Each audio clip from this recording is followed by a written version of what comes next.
rely on a Knight of the Reliquary to tutor up a Bajuka Bog, but yeah, it's scary. I think we're gonna go ahead and just talk about this match since it's on camera. So it looks like Seth is up a game, and he's got more lands in play than he normally does. Seth has 3 in play. Yeah. Right, which actually... Still more lands in play than we normally see. Well, the game has gone late, which probably already means it's not a good game for Seth. Yeah. He hasn't won yet. That's a bad sign. Looks like a couple copies of Deathrite Shaman are in play alongside a Snapcaster Mage, which is bringing the beats. We see an Exhume in Seth's graveyard, and along with, looks like 6 lands for Patrick. Patrick's going to cast a Tarmogoyf here, and now Seth, 9 life, draws off the top, and yeah, just in time to scoop him up and go to game 3. We're going to watch Seth Zulinski versus Patrick Dickson. It was funny, I remember the first thing you said when you saw this is, well, we've seen some Exhumes in Seth Zulinski's graveyard, and my first thought response to that is, well, we see some Ancestral Visions in Patrick Dickson's graveyard. Maybe as much of the story can be told there. Sure, yeah. So these guys are going to go ahead and go back to sideboarding as we see these guys go into game 3. So we're going to get to catch a whole game, and one of these guys is going to head to the finals to face off against Jack Wang and his Maverick deck. Now let's go back to that discussion we were having earlier, just very quickly. You're right. It does feel like it could be a battle. Like I'm looking at Maverick versus Reanimator, and while you have some tools and some interaction, you don't have anything early, unless you're gonna, you open with a Black Source and a Thoughtseize.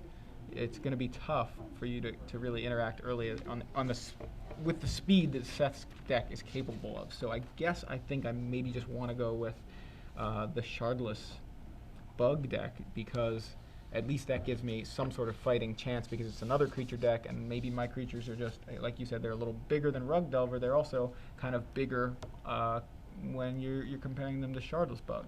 Yeah. Well, either way, I think he's going to have both the matchups will be close.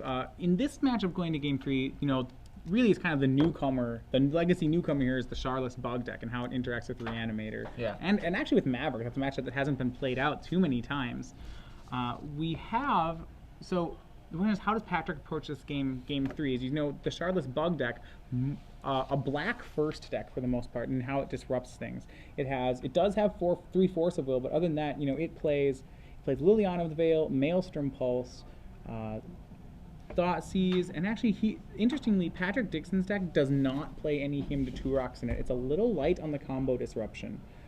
So that make this matchup a little bit harder for him. Post-board, he does have the full set of Thoughtseizes, which we'll see. He has Nile's Spell Bomb, he has an extra Liliana, and he has a Surgical Extraction. So yeah, a lot of things do get better for him after board. And the 4th Force of Will, which certainly can be relevant in this matchup.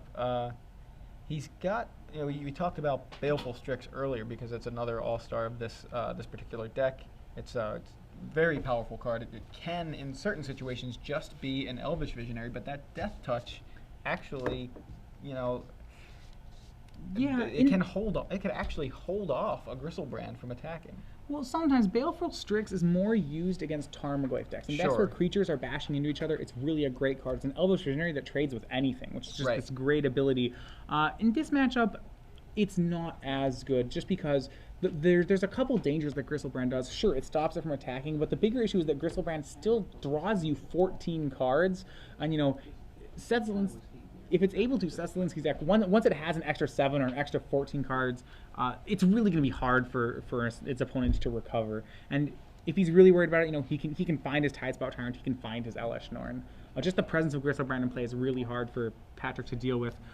Much like his opponent last round, there aren't too many cards in his deck that kill a Gristlebrand once it's resolved.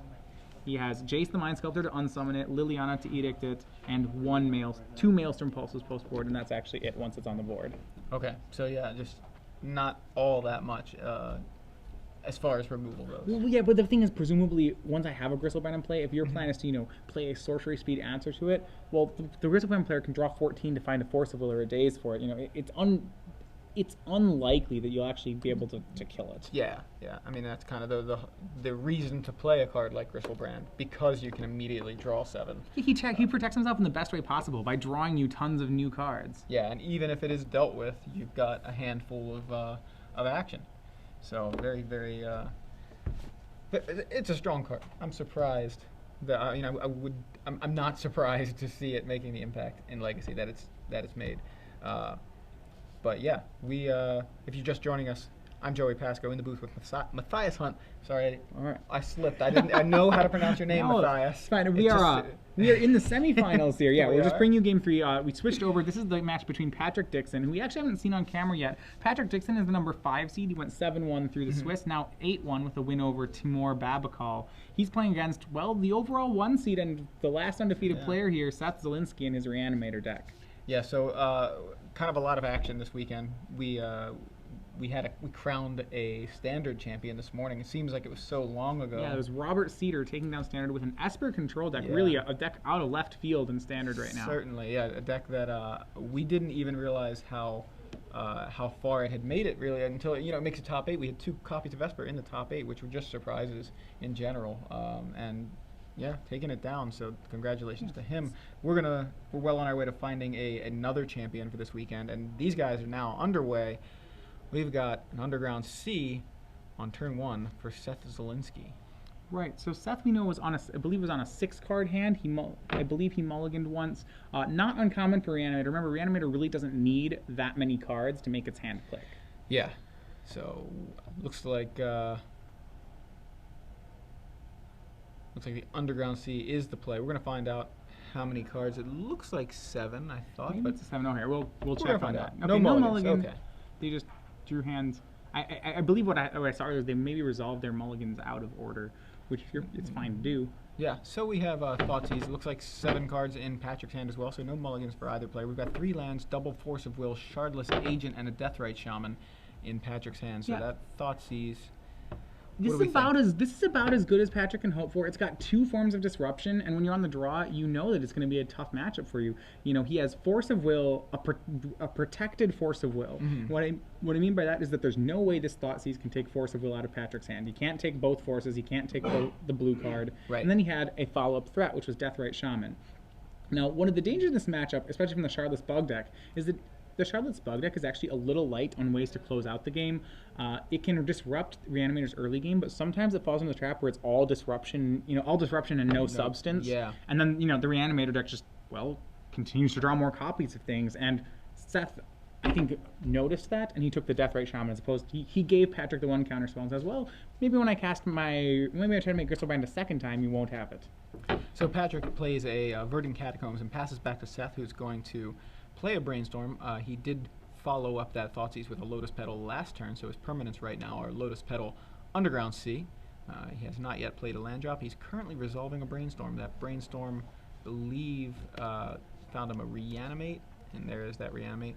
I didn't quite see what else. I believe it may have been on the land, so he's going to play his land drop for the turn. He has access to 2 mana here if you count the Lotus Petal and the land off of the Scalding Tarn he just played.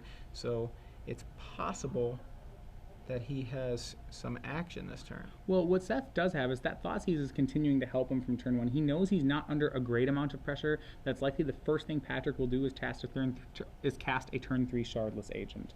At that point, the Shardless Agent will likely cascade into something like a Thoughtseize, so Seth wants to make sure that he has something at that point.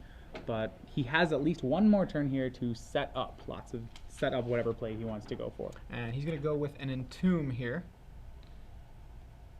And one of these is going to draw the Force of Will. The question is going to be, which spell is it? And the answer is not the Entomb. Yeah, Entomb resolves, puts a Gristlebrand into the graveyard. Seth gets a shuffle effect after that Brainstorm. Of course, he had a shuffle effect after the Brainstorm anyway with the Scalding Tarn, but that's another thing that Entomb can actually do in interacting with this deck. And here we see Reanimate from Seth is going to strip that Force of Will and that Shardless Agent from Patrick's hand. And Seth is going to Force of Will back. Has Patrick found the second blue card to cast that last Force of Will? This is going to be a pretty big test here, and I think the answer is no. It looks like Gristlebrand is hitting the board, and this is a big, big turn for Seth. Having that Gristlebrand in play is really the beginning of the end for Patrick if he can't find some way to interact. Now, he has found something. He's found Liliana of the Veil, which were he on the play would be a perfect answer. He'd be able to edict it. The problem is that right now Seth Zulinski is going to be able to draw 7 cards. He's going to get to steal 7 life, go up to 15, then use that to draw 7 cards. Yeah, and he's got a turn before that Liliana even comes down. So, like you said, being able to actually attack and connect with the Gristlebrand is the really relevant part here, because even if Liliana comes down and edicts, Seth has already drawn 7. So there you go. I'm at 15. I'll go back down to 8 and draw 7 here. Is that, I believe that was the indication. Well, there's no reason to draw 7. Yeah, I mean, he's going to do it right away. As I say, there's no reason to do it yet. He can wait until Patrick tries to kill it. Or at the same time, if he doesn't have a land drop even, sure, draw 7. Why not? Yeah. It's pretty good. Especially in a matchup like this, he doesn't have to really, he can be pretty aggressive with his life total. Bug colors really don't have any way to deal those last couple points of damage. So he finds a Scalding Tarn, he plays that. He also found an additional Force of Will, which he can use to take that Liliana, to counter the Liliana, which is now actually going to probably just be taken with Thoughtseize. When I said aggressive with his life total, you know, Seth taking that to heart. Sure, he's at 8. Well, that means he has at least 2 life to Thoughtseize. And that's actually usually on the top 8. This is the second time that Seth is very aggressive with his own life points, even when he has a Gristlebrand in play. He saw Robert Cedar go into 1 and stabilizing in Standard. He thought, I can do that in Legacy. So the Thoughtseize does take that Liliana. So the only answer that Patrick had in hand to a resolved Gristlebrand. And Patrick now really behind. He's going to crack all 3 of his fetch lands, a fresh Scalding Tarn played this turn, and find a tropical island, an underground sea, and another underground sea. Yeah, I mean, Patrick's is looking like he's pretty much out of answers here. You know, his hand is left with land, Force of Will, trying to face down a Gristlebrand in a 7-card hand. He's on a 2-turn clock. There are very few cards that are going to help him out here.